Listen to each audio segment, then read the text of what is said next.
Hello everybody, my name is Catarina Lelis. I'm a senior lecturer in brand design and innovation at University of West London. And just to give you a little bit of a context, the University of West London brands itself as the career university. You're probably aware that in the UK, employability has become a hot topic for higher education institutions, and the University of West London has taken this very much on board. So this is very much, in a way, the context in which the topic that I'm going to present today emerges. And the title is An Impact-Centered Tool for Developing Design Students' Capacity for Sustainable Transformation. So as you probably know from some of the research that has been recently published, the students are increasingly trying to find the value of their academic achievements, so that it's very much value for money, especially in the UK, where the university fees are really, really high, and they really want to see that they can gain an advantage in the job market once their courses are completed. So it takes us to the idea of the relevance of paying attention to students' employability, which in a way responds to their main motivations for enrolling into higher education courses. We have been finding, because of the interactions we have with industry, especially in my school, which is the Film, Media and Design School, that the creative industries really want well-equipped candidates. They want them to be highly proficient in the technical side of the sector, but also with capacity for sustainable transformation. They want the students to be able to discover, define, develop, and deliver impactful projects, necessarily involving advanced research skills. So what can we do to tackle it? We can ask the students, and that's what we have been doing, to find solutions for real-world problems through meaningful and impact-led projects, building agency and authority in a problem of their concern, but these problems are usually problems that are issues for other people as well. So what we have been using as a framework to stimulate this kind of activity, it's been based on speculative design practices and tools and activities. The literature review that I've done for this project was basically divided into two main areas. The first one had to do with experiential learning and reinventing the self towards a career. So I've looked into motivation, experience, reflexivity, and then I've looked into problem-based learning and also design thinking, which it's been used in many domains, not just in the design field. So I've looked into these topics from a broader sense, in a broader sense, not just with in the specific context of design studies.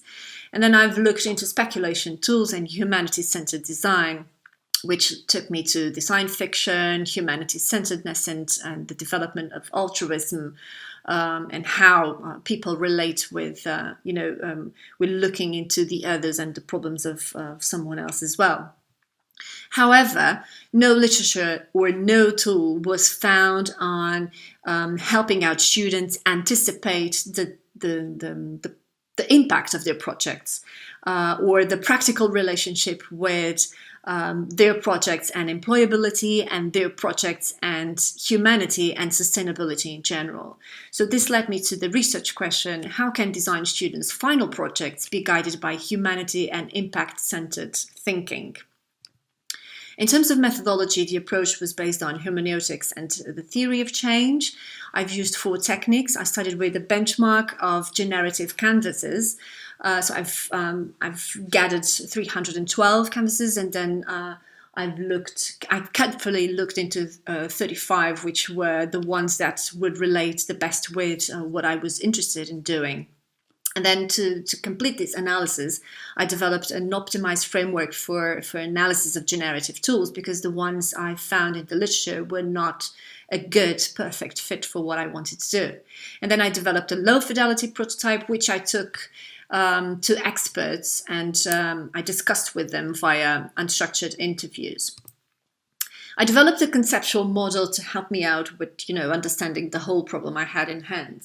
And the whole idea here is sustained on the fact that the students should embark into abductive reasoning, which pattern moves from the aspired value, knowing the value, the result, back to the possible reasons, which would probably be the artifacts. So there are two main principles orienting this project and this research. Principle number one, to the student, the value, which is attached to the why, is the best known variable. This is what they know, the reason why they want to solve this problem. Hence, it needs to be represented to the best extent in order to subsequently inform both the how and the what. And many students start with the how and thinking of the what kind of ideas, what kind of solutions we could look into, but without knowing in depth the why. So principle number two, the value describes the purpose, which is the intended impact. It informs the rationale for taking up the project or activity, and it must be at the center of the student's speculative process. And this led to a more sort of visual representation of this conceptual model, which is divided into three main areas: values, motivations, and level of altruism. And if we read this conceptual model on a vertical kind of way, there are three different ranges of value: the self and instant reward, the independence and esteem, and humanity-centered impact. If we start with the self and instant reward, this value dimension focuses on immediate rewards from, short-term outcomes that are inherent in the experience of performing a certain activity. In a self and instant reward task, the student chooses certain aspects regarding the completion of a project, such as, for example, if it is a self-negotiated brief, or if it's a project that they have to select from a pool of projects that the teachers are giving them to choose from, or the method that they would like to implement, or even the path to creativity and exploration. And this has very much to do with the fact that probably the student enjoys doing so. So it is something that is challenging to the student, that method in particular, coming up with their own brief, etc. So this would be understood as a level of impact on the self that would relate to the student's academic projects and would be at a motivational level oriented by the achievement of certain competencies and establishing well-being thresholds. Then if we move to the independence and esteem outcome, this is about the concrete features of a student's career intentions. It is characterized by a medium-term looking ahead. The student would anticipate the impact that the design activity or project may have on improving or acquiring capacities and skills that they will need in order to follow a specific career path in design. So such reflexive exercise nudges the students towards understanding their interests, their preferences, their passions, but also their constraints and the problems they face and that they would like to solve.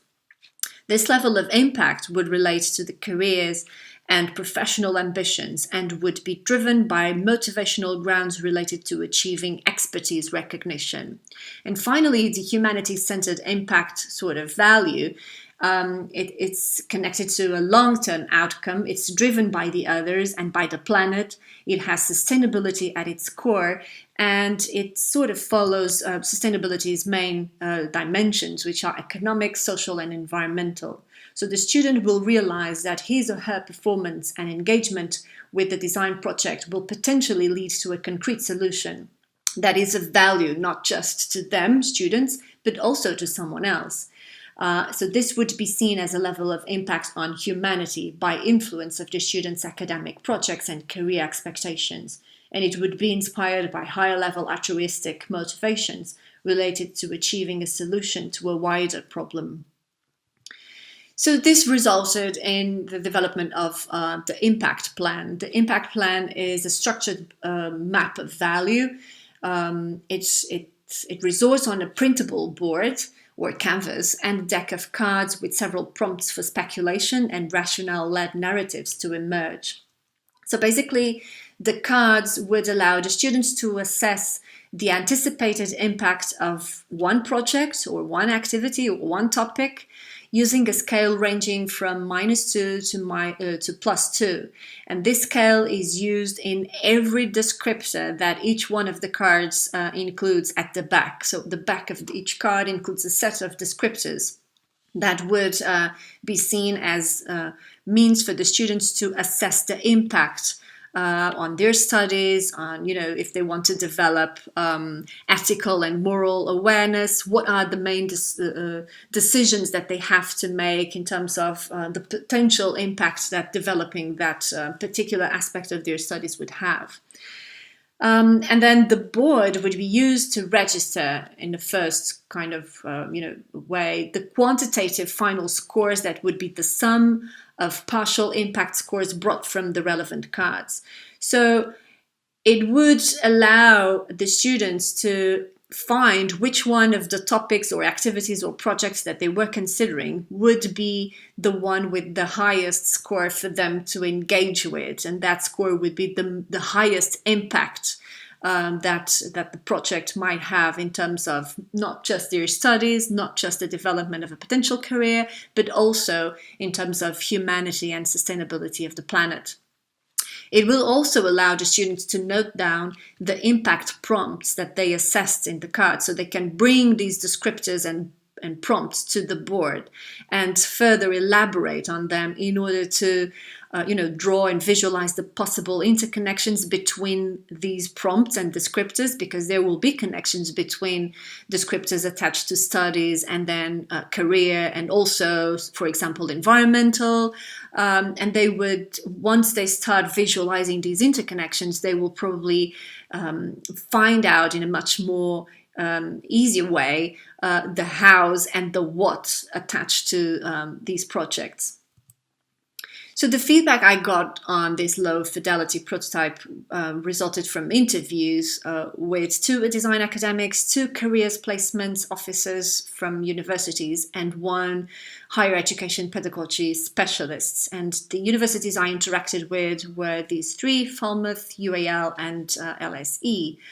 It's interesting that the 2 design academics were the ones that very, very quickly suggested that I should use this tool as alternative assessment now during the lockdown for students to score their projects in a post-COVID time. So because many students are now about to finish their courses and they're about to embark into their final projects, both undergraduate and postgraduate, they could use this to find which topic, which project would be the most interesting for them to take on board and to work during these circumstances, and to consider what would be the impact that said project would have once they're done, and given the current circumstances that change the world. So what happened was, because of this suggestion, I developed the impact plan into a less low fidelity kind of prototype, and it looks slightly more professional now. And I developed all the instructions, all the steps, and I've prepared everything for the students to be able to work on this remotely. At this stage, still on a printed kind of way, so very crafty but effective. And some of the insights I got is that since this cursive design agenda is very centered in reflexivity and its instrumentality is very communicative, this tool is of potential benefit for design students at the final years of their courses, where major projects need to be carefully selected, since these may open avenues for opportunities after the completion of their degrees. So some of the students, we have been seeing that the takeaway of their final projects is mainly something that they can put and use in their portfolios. They can bring these outputs to their interviews, their first interviews for their first jobs. So we really want these projects to be impactful in that sort of way as well. And in that sense, the impact plan helps the students to sharpen their perspective on the challenges they may face and to come up with a more holistic view on how relevant and impactful their solutions may be, not just at the self now and self tomorrow kind of level, but also on the others. So, on the other hand, what was interesting to see was that to create a sound experience in which students can go beyond the purpose or just the why, which is very much what this tool is trying to bring up, is the rationale, is the why and the purpose. Further developments will be made towards the how and the what, and all the inevitable interconnections between these prompts. So we anticipate that artificial intelligence will play a vital role here, engaging and matching students' preferences, needs, limitations, competencies, as they input these in a very possibly digital version of both cards and board. But that's for the next steps, and that's still about to come.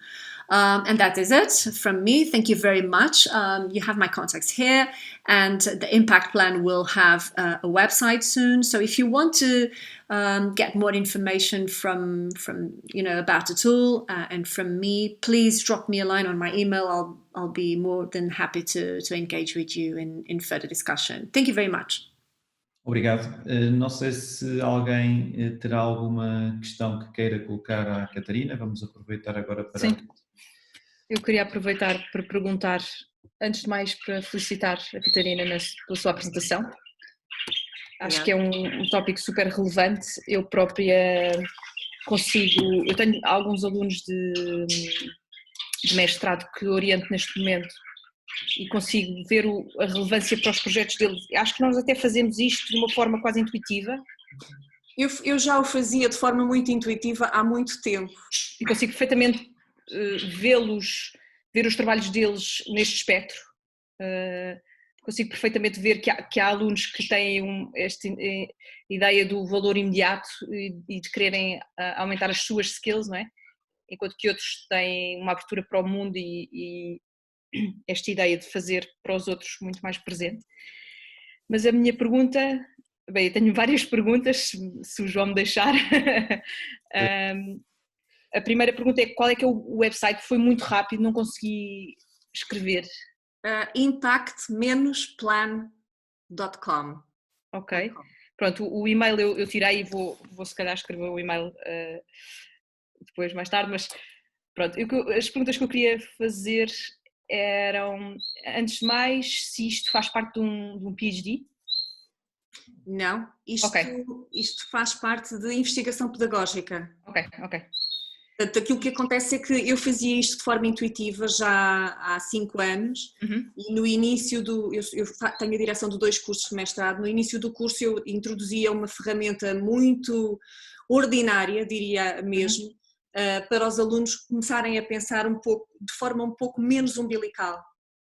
E apercebi-me de que era preciso construir algo mais estruturado para os orientar neste exercício. E apercebi-me que começavam a emergir tópicos cada vez mais complexos e cada vez envolvendo mais problemas de ética, o que é bom porque significa que estão a lidar com tópicos quentes e pertinentes. Claro. E falou do futuro, a Catarina falou do futuro em termos de latos, não é? Em termos de utilizar as tecnologias de interação para fazer este assessment num futuro vindouro, mas qual é o futuro deste projeto agora? Bem, neste momento, aquela última versão que foi apresentada está a ser testada com alunos de mestrado na University of West London. E aquilo que está, eles estão a utilizar o Impact Plan no contexto de um exercício que se chama Rethink, Remake the World e que basicamente emerge das circunstâncias em que nos encontramos. Eu devo dizer que neste caso em particular os alunos que estão a utilizar que estão envolvidos neste exercício não são alunos de design. O mestrado é o mestrado em Advertising, Branding and Communication, onde temos alunos de design, com graduação em design. Mas parece-me perfeitamente relevante. Mas eu diria que é relevante em quase todas as áreas. Se nós formos a pensar, é relevante em quase todas as áreas, inclusivamente a escola de saúde está interessada em adotar a ferramenta.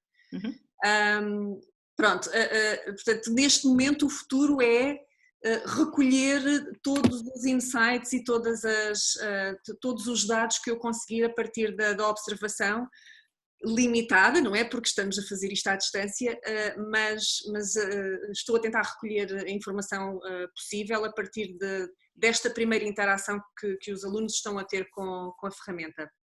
Última pergunta. Agora, aquilo que foi muito óbvio, nomeadamente nas conversas que tive com o pessoal que trabalha com as carreiras e os estágios, foi a percepção de que isto é apenas um layer. Eu já tinha esta noção, mas isto é apenas um layer daquilo que é o potencial deste projeto, porque o interessante é realmente depois conseguir estabelecer relações com aquilo que vão ser os métodos que os alunos vão usar para resolver o problema que identificam e depois aquilo que vai levá-los à solução ou até mesmo antes disso à geração de ideias.